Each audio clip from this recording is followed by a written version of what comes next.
have to tell you, I'm both challenged and excited. My excitement is I get a chance to give something back. My challenge is the shortest seminar I usually do is 50 hours. And I'm not exaggerating. I do weekends, and what I do more than that, obviously, coach people, but I'm into immersion. Because how'd you learn language? You didn't learn it by just learning principles. You got in it, and you did it so often that it became real. And the bottom line of why I'm here, besides being crazy mofo, is that I'm really in a position, I'm not here to motivate you, obviously. You don't need that. And a lot of times, that's what people think I do, and it's the furthest thing from it. What happens, though, is people say to me, well, I don't need any motivation. And I say, well, that's interesting. That's not what I do. I'm the why guy. I don't know why you do what you do. What is your motive for action? What is it that drives you in your life today, not 10 years ago, or are you running the same pattern? Because I believe that the invisible force of internal drive activated is the most important thing in the world. I'm here because I believe emotion is the force of life. All of us here have great minds. Most of us here have great minds, right? I don't know if I'm in the category, but we all know how to think. And with our minds, we can rationalize anything. We can make anything happen. We can, I agree with what was described a few days ago about this idea that people work in their self-interest. But we all know that that's bullshit at times. You don't work in your self-interest all the time. Because when emotion comes into it, the wiring changes in the way it functions. And so it's wonderful for us to think intellectually about how the life of the world is, and especially those who are very smart. We can play this game in our head, but I really want to know what's driving you. And what I'd like to maybe invite you to do by the end of this talk is explore where you are today for two reasons. One, so that you can contribute more.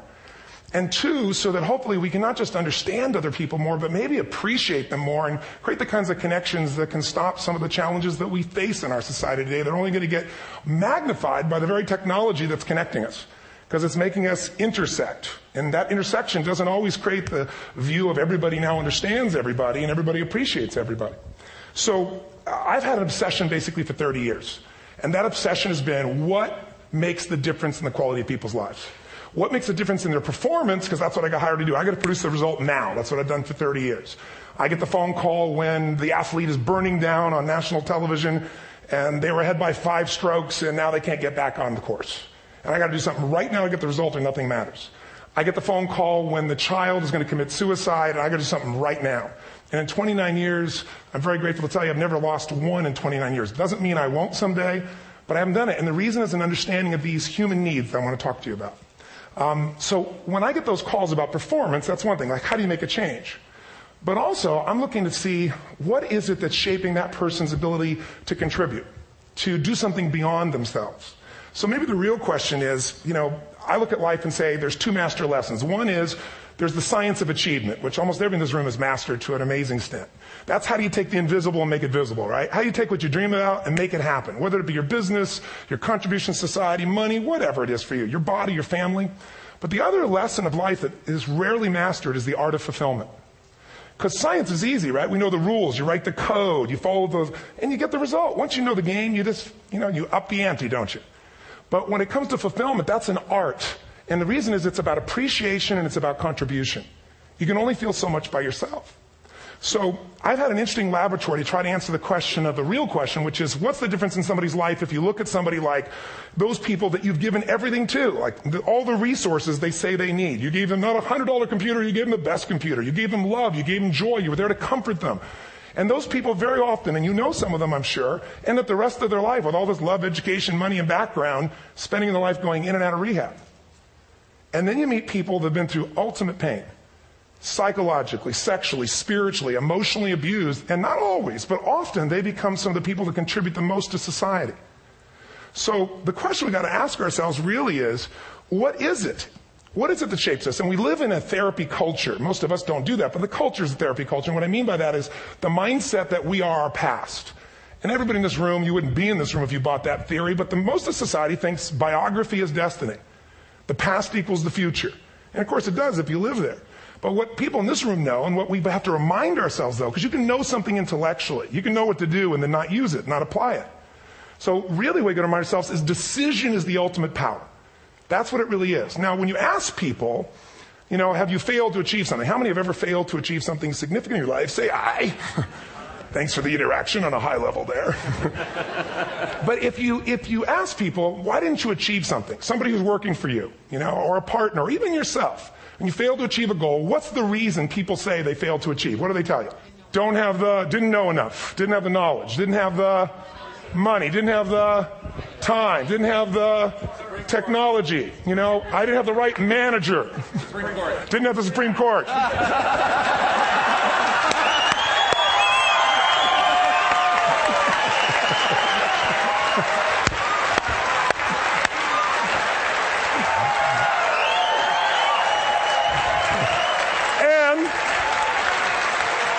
And what do all those, including the Supreme Court, have in common? They are a claim to you missing resources. And they may be accurate. You may not have the money. You may not have the Supreme Court. But that is not the defining factor.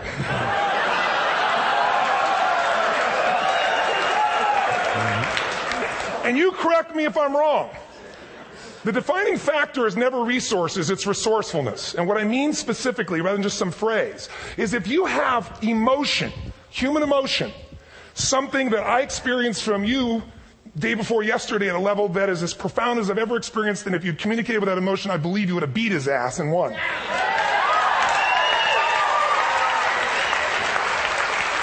But how easy for me to tell him what he should do. Idiot, Robbins. But I know when we watched the debate at that time, there were emotions that blocked people's ability to get this man's intellect and capacity and the way they came across to some people in that day. Because I know people that wanted to vote in your direction and didn't, and I was upset. But there was emotion that was there. How many know what I'm talking about here? Say I. So emotion is it, and if we get the right emotion, we can get ourselves to do anything. We can get through it. If you're creative enough, playful enough, fun enough, can you get through to anybody, yes or no? If you don't have the money, but you're creative and determined enough, you find the way. So this is the ultimate resource, but this is not the story that people tell us, right? The story people tell us is a bunch of different stories. They tell us we don't have the resources, but ultimately, if you take a look here, flip it up if you would. They say, what are all the reasons they have in common? We've said that. Next one, please. He's broken my pattern, that son of a bitch. But I appreciated the energy, I'll tell you that. What determines your resources? We said decisions shape destiny, which is my focus here. If decisions shape destiny, what determines it is 3 decisions. What are you going to focus on? Right now, you have to decide what you're going to focus on. In this second, consciously or unconsciously, the minute you decide to focus on something, you've got to give it a meaning. And whatever that meaning is produces emotion. Is this the end or the beginning? Is God punishing me or rewarding me, or is this the roll of the dice? And emotion then creates what we're going to do, or the action. So think about your own life, the decisions that have shaped your destiny. And that sounds really heavy, but in the last 5 or 10 years, 15 years, haven't there been some decisions you've made that if you made a different decision, your life would be completely different? How many can think of one, honestly? Better or worse? Say I. So the bottom line is maybe it was where to go to work, and you met the love of your life there. Maybe it was a career decision. I know the Google geniuses I saw here. I mean, I understand that their decision was to sell their technology at first. What if they made that decision versus to build their own culture? How would the world be different? How would their lives be different? Their impact. The history of our world is these decisions. When a woman stands up and says, no, I won't go to the back of the bus, she didn't just affect her life. That decision shaped our culture. Or someone standing in front of a tank. Or being in a position like Lance Armstrong and someone says to you, you've got testicular cancer. That's pretty tough for any male, especially if you ride a bike. Right? You got it in your brain, you got it in your lungs. But what was his decision of what to focus on? Different than most people. What did it mean? It wasn't the end, it was the beginning. What am I going to do? He goes off and wins 7 championships he never won once before the cancer because he got emotional fitness, psychological strength. That's the difference in human beings that I've seen of the 3 million I've been around. Because that's what my lab. I've had 3 million people from 80 different countries that I've had a chance to interact with over the last 29 years. And after a while, patterns become obvious. You see that South America and Africa maybe connect in a certain way, right? Other people say, oh, that sounds ridiculous. It's simple. So what shaped Lance? What shapes you? 2 invisible forces. Very quickly. 1, state. We all have had times. Have you had a time you did something and after you did it, you thought to yourself, I can't believe I said that. I can't believe I did that. That was so stupid. Who's been there? Say I. Have you ever done something after you did it? You go, that was me. Right? It wasn't your ability, it was your state. Your model of the world is what shapes you long term. Your model of the world is the filter. That's what's shaping us. That's what makes people make decisions. When we want to influence somebody, we got to know what already influences them. And it's made up of 3 parts, I believe. First, what's your target? What are you after? Which I believe it's not your desires. You can get your desires to goals. How many of you got a goal, desire, and thought, is this all there is? How many have been there? Say aye. So it's needs we have. I believe there are 6 human needs. Second, once you know what the target that's driving you is, and you uncover it for the truth, you don't form it, you uncover it. Then you find out what's your map. What's the belief systems that are telling you how to get those needs? Some people think the way to get those needs is destroy the world. Some people is to build something, create something, love someone. And then there's the fuel you pick. So very quickly, 6 needs. Let me tell you what they are. First one, certainty. Now these are not goals or desires. These are universal. Everyone needs certainty that they can avoid pain, at least be comfortable. Now how do you get it? Control everybody, develop a skill, give up, smoke a cigarette. And if you got totally certain, ironically, even though we all need that, like you're not certain about your health or your children or money, you don't think about much more. You're not sure the ceiling's going to hold up. You're going to listen to any speaker. But while we go for certainty differently, if we get total certainty, we get what? What do you feel if you're certain? You know what's going to happen, when it's going to happen, how it's going to happen. What would you feel? Bored out of your mind. So God, in her infinite wisdom, gave us a second human need, which is uncertainty. We need variety. We need surprise. How many of you here love surprises? Say aye. Bullshit. You like the surprises you want. The ones you don't want, you call problems, but you need them. So variety is important. Have you ever rented a video or a film that you've already seen? Who's done this? Get a fucking life. Right? Why are you doing it? You're certain it's good because you read it before, saw it before, but you're hoping it's been long enough you've forgotten enough there's variety. Third human need, critical, significance. We all need to feel important, special, unique. You can get it by making more money. You can do it by being more spiritual. You can do it by getting yourself in a situation where you put more tattoos and earrings in places humans don't want to know. Whatever it takes. The fastest way to do this, if you have no background, no culture, and no belief in resources or resourcefulness, is violence. If I put a gun to your head and I live in the hood, instantly I'm significant. 0 to 10, how high? 10. How certain am I you're going to respond to me? 10. How much uncertainty? Who knows what's going to happen next? Kind of exciting. Like climbing up into a cave and doing that stuff all the way down there. Total variety and uncertainty. And it's significant, isn't it? So you're willing to risk your life for it. So that's why violence has always been around and will be around unless we have a consciousness change as a species. Now you can get significance a million ways, but to be significant, you got to be unique and different. Here's what we really need. Connection and love, fourth need. We all want it. Most people settle for connection because love's too scary. Don't want to get hurt. Who here has ever been hurt in an intimate relationship? Say aye. If you don't raise your hand, you'll have that other shit too. Come on. And you're going to get hurt again. Aren't you glad you came to this positive visit? But here's what's true. We need it. We can do it through intimacy, through friendship, through prayer, through walking in nature. If nothing else works for you, get a dog. Don't get a cat, get a dog. Because if you leave for 2 minutes, it's like you've been gone for 6 months when you show back up again 5 minutes later, right? Now, these first 4 needs, every human finds a way to meet. Even if you lie to yourself, even if you have split personalities. But the last 2 needs, the first 4 needs are called the needs of the personality, is what I call it. The last 2 are the needs of the spirit. And this is where fulfillment comes. You won't get fulfillment from the first 4. You'll figure a way, smoke, drink, do whatever, meet the first 4. But the last 2, number 5, you must grow. We all know the answer here. If you don't grow, you what? If a relationship's not growing, if a business is not growing, if you're not growing, it doesn't matter how much money you have, how many friends you have, how many people love you, you feel like hell. And the reason we grow, I believe, is so we have something to give of value. Because the 6th need is to contribute beyond ourselves. Because we all know, corny as it sounds, the secret of living is giving. We all know life's not about me, it's about we. This culture knows that. This room knows that. And it's exciting. When you see Nicholas up here talking about his $100 computer, the most passionate, exciting thing is here's a genius, but he's got a calling now. You can feel the difference in him. And it's beautiful. And that calling can touch other people. In my own life, my life was touched because when I was 11 years old, Thanksgiving, no money, no food, and we're not going to starve, but my father was totally messed up. My mom was letting him know how bad he messed up. And somebody came to the door and delivered food. My father made 3 decisions. I know what they were briefly. His focus was, this is charity. What does it mean? I'm worthless. What I got to do? Leave my family, which he did. The time, one of the most painful experiences of life. My 3 decisions gave me a different path. I said, focus on, there's food. What a concept. You know? Second, but this is what changed my life. This is what shaped me as a human being. Somebody's gift. I don't even know who it is. I thought, my father always said, no one gives a shit.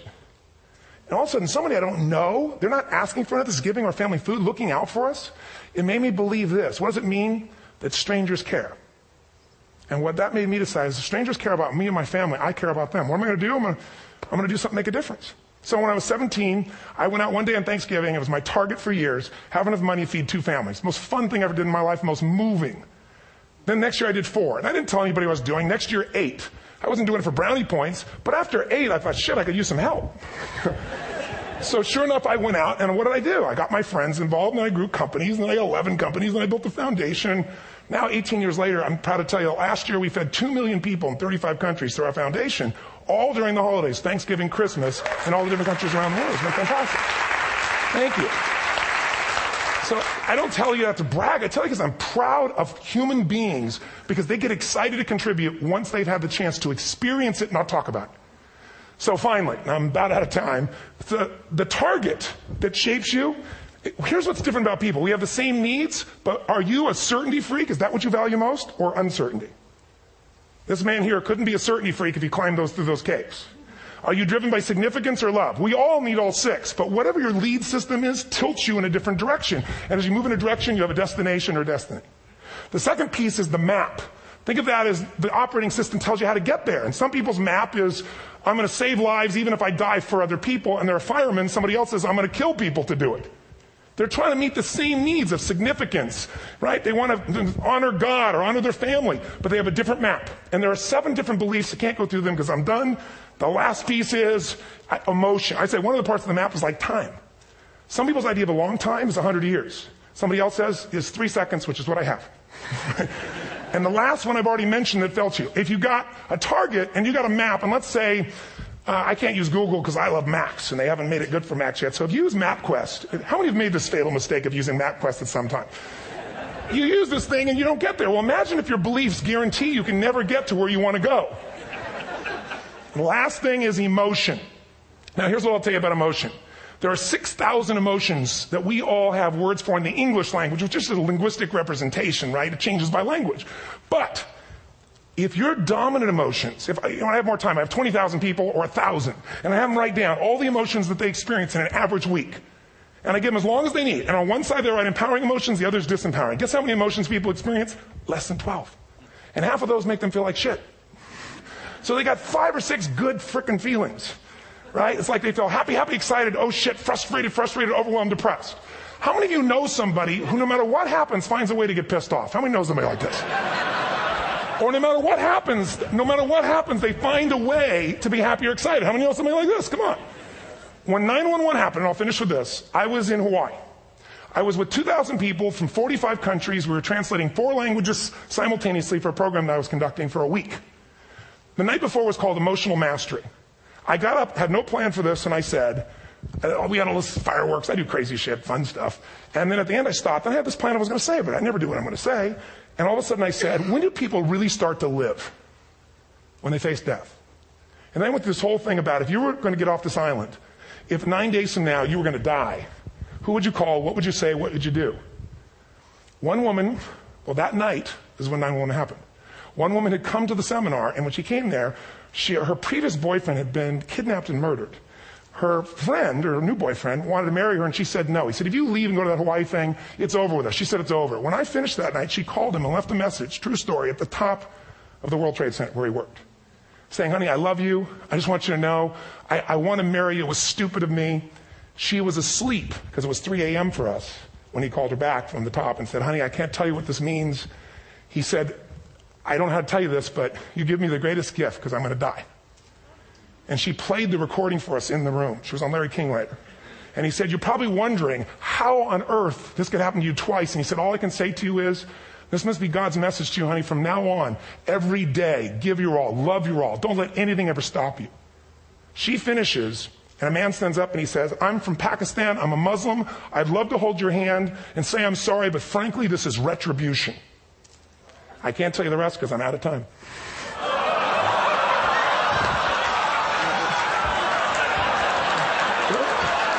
Are you sure? Finish the story. 10 seconds.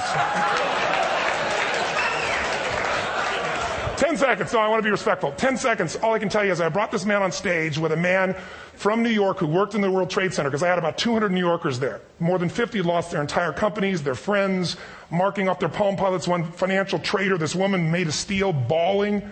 30 friends crossing off that all died.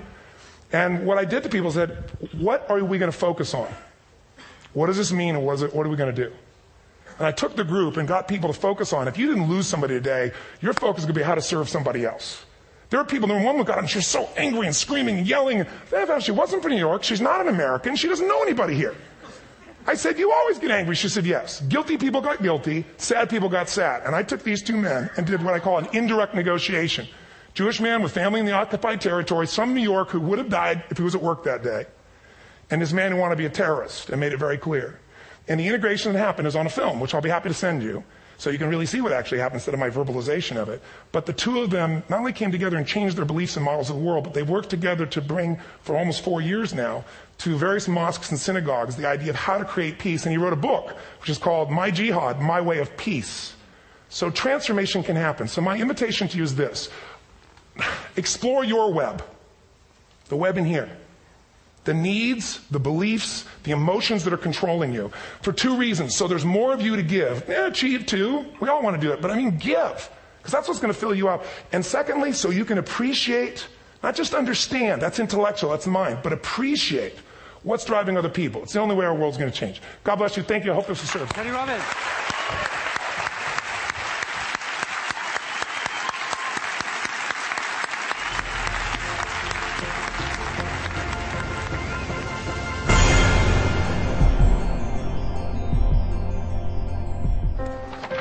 What if great ideas weren't cherished? What if they carried no importance? Or held no value?